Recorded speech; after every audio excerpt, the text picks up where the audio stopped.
Download the Philips EasyKey app from Google Play or Apple App Store.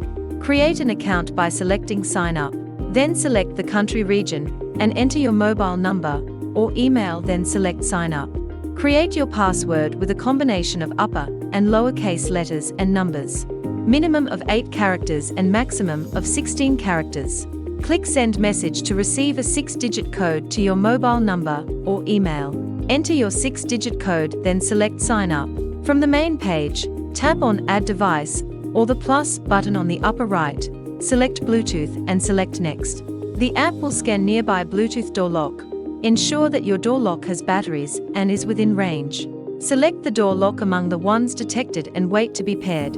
Input the door lock name and select OK.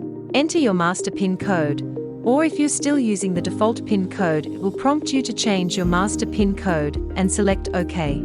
Door lock should be successfully connected to the app.